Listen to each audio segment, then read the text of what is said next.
In this video, we're going to take a look at a trig identity, 1 plus cotangent squared times sine squared equals 1. And so we're going to prove this focusing on our strategy of using big trig identities. So here's our problem. As we always start a verification problem, we need to identify which side we want to work on. We know we can manipulate only one side, and it's usually going to be easier to verify or prove the identity by working on the more complex side. So looking at this, we can see that the left side has more going on. It has more terms.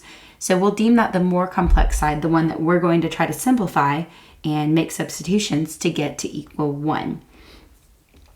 All right, so let's start. I like to draw a vertical line here, and we know we're working simply on the left side. We should see one of our really important Pythagorean identities staring at us here. So always keep your eye out for those big trig identities, especially those Pythagorean identities, because that can be one of your easiest ways to make a substitution and quickly prove the identity you're working on. So we know that one of our Pythagorean identities is 1 plus cotangent squared equals cosecant squared. So we have the expression 1 plus cotangent squared. We can substitute in cosecant squared instead, as those are equal. Okay, so we'll make that substitution. We're replacing this with its other side of its Pythagorean identity, cosecant squared, and we'll use theta since our problem's using theta.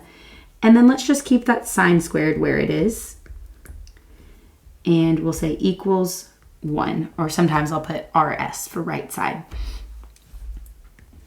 So now let's pause and assess. We're trying to get our left side to equal 1, and we see now we just have cosecant squared and sine squared.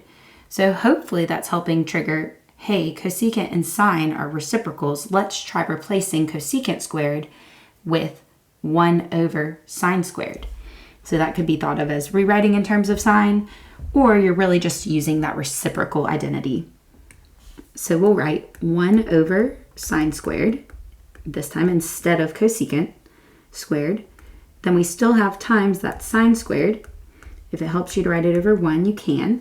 And of course we'll say equals 1. And so now you should see we are right where we want to be. The sine squared over sine squared, those are like terms, they cancel to 1. And so we're left with our verification is true. 1 equals 1. Be sure to check the links in the video description. I'll have more examples that show the strategies in action, as well as just some more complex examples worked out with a verification. Thanks for watching.